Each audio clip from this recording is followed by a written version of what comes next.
Hi అండి. మన financial transaction అంతా క్రెడిట్ డెబిట్ మీద ఆధారపడుతుంటుంది.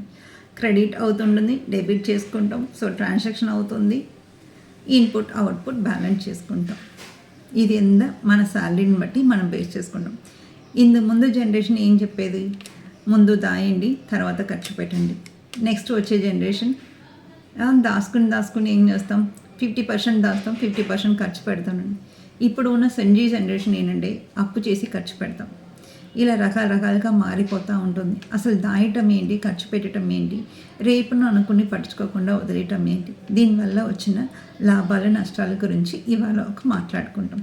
డెబిట్ కార్డ్ ఇది మన ప్రాణానికి వచ్చిన ఒక వరమనానో సవమనానో తెలియట్లేదు. Every year 40% of new credit card register అవుతుంటుంది. దీనిలో అప్పుల్లో కట్టలేక ఈ క్రెడిట్ కార్డు డెబిట్ కార్డు కొనుక్కొని దానికి మళ్ళీ అప్పు తీసి డెబిట్ కార్డు లోన్స్ కట్టుకున్న వాళ్ళు రోజు రోజుకి పెరిగిపోతున్నారు. దీనివల్ల చాలా మెంటల్ స్ట్రెస్. ఎప్పుడు జీతాలు వస్తున్నాయి, ఎప్పుడు కట్టాలో, మళ్ళీ ఎప్పుడు అప్పు తీసుకోవాలి, ఎప్పుడు స్పెండ్ చేయాలి. అసలు కరెన్సీ మన చేతుల నుంచి ఇవ్వకుండా ఇదన్నీ డిజిటల్ పేమెంట్ వల్ల ఎంత ఖర్చు పెట్టినాం, ఏం చేస్తున్నాం, ఇదన్నీ కాకుండా ఒక సొసైటీ సింపుల్ స్టేటస్ లాగా డిజిటల్ పేమెంట్ ఇవాళ అయిపోతుంది. అంటే వాళ్ళకి ఇవాళ ఉన్న జనరేషన్కి వాళ్ళకి ఆ వాల్యూ ఆఫ్ మనీ అనేది చాలా చాలా తగ్గిపోతుంది. ఇవాళ ఉన్న యాప్లో టైం లిమిట్ పెట్టి ఇవాళ మీరు పర్చేస్ చేసుకుంటే మీకు ఇంత ఆఫర్ వస్తుంది, ఈ ప్రోడక్ట్ ఇంతకు తగ్గుతుంది, ఈ మేకప్ సామాన్ ఇంత తక్కువ వస్తుంది, ఇది వేసుకుంటే మీరు ఇంకా బ్రైట్గా ఉంటారు. ఏంటంటే ఐకి ఒక స్క్రీము, చీక్స్కి ఒక క్రీము, మళ్ళీ హెడ్కి ఒక స్క్రీము, లిప్కి ఒక క్రీమ్ ఎన్ని క్రీమ్లు వాడుతుంటాం. కాస్మెటిక్ని ఎంత ప్రమోట్ చేస్తున్నారు, ఇది మనకి స్కిన్కి ఎంతవరకు యూజ్ అవుతుంది, ఫ్యూచర్లో మనకి ఏం సైడ్ ఎఫెక్ట్ అవుతుంది, ఇది ఎవ్వరూ పట్టించుకోవట్లేదు, ఏది చేయట్లేదు. దీనివల్ల క్యాన్సర్ రిస్క్ ఎంత ఉంది, మెడికల్గా మనం ఎంత లాస్ అవుతున్నాం అనేది కూడా మనం ఒకసారి చూసుకోవాలి. ఇవాళ ఉన్న జనరేషన్ని మనం ఎంతసేపు ఒక ఆర్టిఫిషియల్ వరల్డ్లో సృష్టించి తప్ప నేచురల్ వేలో మనం అసలు వెళ్ళాలని ఈ జనరేషన్ కలికి ఎవరు గైడ్ కూడా చేయట్లేదు. ఇప్పుడు యాప్లో ఇట్లా కొనుక్కుంటాం, డిజిటల్ పేమెంట్ చేస్తున్నాం.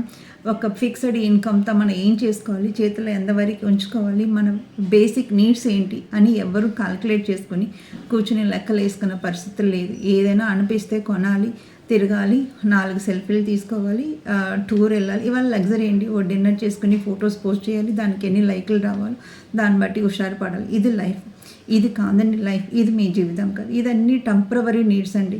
మీకు అది ఇన్స్టెంట్గా ఒక ఫ్యూ మినిట్స్ వరకు మీరు హ్యాపీనెస్ ఇవ్వగలుగుతుంది. రేపు ఇంకోటి పోస్ట్ చేస్తాడు, వాడికి ఎక్కువ లైక్లు వస్తుంది, మీకు లైక్లు రాకుండా ఉంటుంది. ఇవాళ ఒక రీల్స్ చేయాలన్నా కూడా, బేసిక్గా ఒక రీల్ చేయాలన్నా కూడా ఒక 10 డ్రెస్సులు మార్చుకుంటారు. కానీ నిజంగా వాళ్ళకి వచ్చిన యూట్యూబ్ పేమెంట్ అంతా ఉంటుందా, క్వశ్చన్ మార్క్. దానికోసం మళ్ళీ అప్పు చేసి వాళ్ళకన్నా నేను బెటర్గా చేయాలి, నాకన్నా ఇంకోళ్ళు బెటర్గా చేయాలి, అలాంటివి ఉన్న అట్రాక్షన్ ఉన్న వాళ్ళదని చూస్తారు, అట్రాక్షన్ లేని వాళ్ళని చూడట్లేదు. చూడకపోయినా పర్వాలేదు, మీ డబ్బులు మీకు మిగులుతుంది. కానీ వాళ్ళలాగా చేసినప్పుడు మీరు ఫైనాన్షియల్గా మెంటల్గా సఫర్ అవుతుంది. ఇంకా ఒక యాప్ వచ్చింది, బై నౌ పే లైటర్. ఇవాళ కొనుక్కుని దాన్ని 4 సార్లు 5 సార్లు పెట్టుకుంటాం. ఈఎంఐలు వచ్చి మన దుమ్మ దించుతుందండి. ఎంత పే చేయాలో తెలియదు. చిన్న అమౌంటే కదా పే చేస్తాం, కార్లు కొనేస్తాం, బిల్డింగ్ కొనేస్తాం, అపార్ట్మెంట్ కొనుక్కుంటాం, ఏమైనా లగ్జరీ నీడ్స్, ఐఫోన్ కొనుక్కుంటాం, కెమెరా పిక్చర్ బాగా వస్తుంది, అది వస్తుంది, ఇది వస్తుందని చెప్పి మనకు అవసరం లేనిది అన్నీ మన బ్రెయిన్లో ఇన్పుట్ అయిపోయి మన జీతాలన్నీ ఓన్లీ ఈఎంఐకే సరిపోయి తర్వాత ఏదైనా చేయాలంటే మళ్ళీ అప్పు చేయాల్సి వస్తుంది. ఇదన్నీ కాకుండా కొద్దిగా చూడండి మీ ఇన్కమ్ ఎంతవరకు వస్తుంది, లెక్కలు ఏంటి, 30 to 40% వరకు మీరు సేవింగ్ మోడ్లో చేయగలుగుతారా, మీ ఈఎంఐలు ఎంతవరకు వస్తుంది, మీ ఇన్సూరెన్స్ ఏదైనా మీకు ఎంతవరకు, టర్మ్ ఇన్సూరెన్స్, మీ ఫ్యామిలీ, మీ సెక్యూరిటీ ఎంతవరకు ఉందో, ఇదన్నీ ఒక్కసారి 10 సారి ఆలోచించుకొని ఖర్చు పెట్టండి. అంతేకాని కంటికి కనిపించిందని కొని మన ఇంట్లో ఉండాలంటే రేపు మీరు ఉండటానికి ప్లేస్ ఉండదు. ప్లీజ్ ఈ ఒక్క మాట మళ్ళీ ఆలోచించుకోండి. ఎందుకంటే మనం ఖర్చు పెట్టే తప్పులు మళ్ళీ మనకు అసలు తిరిగి రాదు. ఇన్వెస్ట్మెంట్ చేయండి.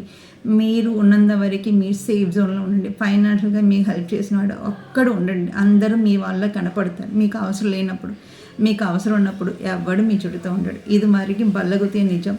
ఎంత వాడైనా డబ్బులు అవసరం వచ్చినప్పుడు పరాయి వాడే అవుతాడు.